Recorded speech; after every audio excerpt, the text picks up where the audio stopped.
जलियांवाला बाग हत्याकांड, जिसे अमृतसर नरसंहार के रूप में भी जाना जाता है, एक दुखद घटना थी जो 13 अप्रैल 1919 को अमृतसर, पंजाब, भारत के जलियांवाला बाग सार्वजनिक उद्यान में हुई थी। यह घटना ब्रिटिश औपनिवेशिक इतिहास की सबसे घातक घटनाओं में से एक थी और भारतीय इतिहास में एक महत्वपूर्ण घटना बनी हुई है।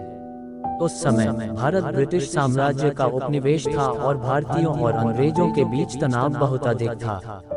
अमृतसर में, पंजाब में एक बड़ी सिख आबादी वाला शहर, ब्रिटिश औपनिवेशिक शासन और रॉलेट एक्ट के हालिया पारित होने के खिलाफ विरोध प्रदर्शन चल रहा था, जिसने ब्रिटिश विरोधी गतिविधियों के संदेह वाले लोगों के परीक्षण के बिना हिरासत में लेने की अनुमति दी थी।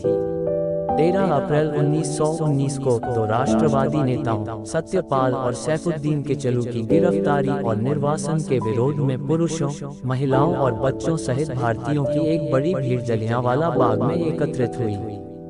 उद्यान ऊंची दीवारों से घिरा हुआ था और इसमें केवल एक संकरा प्रवेश द्वार था, जिससे लोगों का बचना मुश्किल हो जाता था। उस समय अमृतसर के प्रभारी ब्रिटिश अधिकारी ब्रिगेडियर जनरल रेजिनाल्ड डायर विरोध के बारे में चिंतित हो गए और उन्होंने कार्रवाई करने का फैसला किया।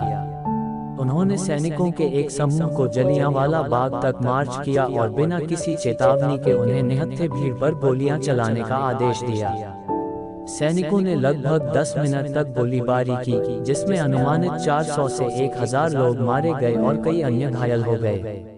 नरसंहार ने पूरे भारत और दुनिया भर में सदमे और आक्रोश का कारण बना, जिससे ब्रिटिश औपनिवेशिक शासन की व्यापक निंदा हुई। इसे निहत्थे नागरिकों के खिलाफ हिंसा के क्रूर और अन्यायपूर्ण कृत्य के रूप में देखा गया। ब्रिटिश सरकार ने शुरू में डायर के कार्यों का बचाव किया, लेकिन बाद में एक ब्रिटिश जांच द्वारा उसकी निंदा की गई और उसे सेना से सेवानिवृत्त होने के लिए मजबूर किया गया। जलियांवाला बाग हत्याकांड ने भारतीय स्वतंत्रता आंदोलन में एक महत्वपूर्ण भूमिका निभाई, राष्ट्रवाद की बढ़ती भावना और ब्रिटिश औपनिवेशिक शासन के प्रतिरोध को बढ़ावा दिया। इसे एक दुखद घटना के रूप में याद किया जाता है जिसने स्वतंत्रता के लिए भारत के संघर्ष में एक महत्वपूर्ण मोड़ दिया। जलियांवाला बाग हत्याकांड के बाद पूरे भारत में व्यापक विरोध और सविनय अवज्ञा के कृत्यों द्वारा चिन्हित किया गया था। भारतीय राष्ट्रीय कांग्रेस के नेता महात्मा गांधी ने ब्रिटिश शासन के खिलाफ राष्ट्रव्यापी असहयोग आंदोलन का आह्वान किया। इस आंदोलन में ब्रिटिश वस्तुओं का बहिष्कार, करों का भुगतान करने से इनकार करना और शांतिपूर्ण विरोध प्रदर्शन शामिल थे। ब्रिटिश सरकार ने गांधी और अन्य राष्ट्रवादी नेताओं की गिरफ्तारी और कारावास सहित दमनकारी उपायों की एक श्रृंखला के साथ जवाब दिया। रॉलेट एक्ट, जिसने शुरुआती विरोधों को चिंगारी दी थी, को भी मजबूत किया गया, जिससे भारतीयों में और अधिक आक्रोश पैदा हुआ। जलियांवाला बाग हत्याकांड का ब्रिटिश औपनिवेशिक शासन के प्रति अंतर्राष्ट्रीय समुदाय की धारणा पर भी महत्वपूर्ण प्रभाव पड़ा।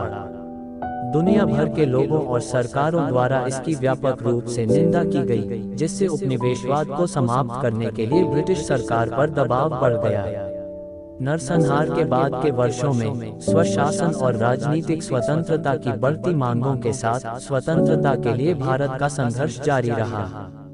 भारतीय राष्ट्रीय कांग्रेस, जिसने शुरू में ब्रिटिश औपनिवेशिक सरकार के भीतर अधिक प्रतिनिधित्व प्राप्त करने पर ध्यान केंद्रित किया था, ने पूर्ण स्वतंत्रता का आह्वान करना शुरू कर दिया।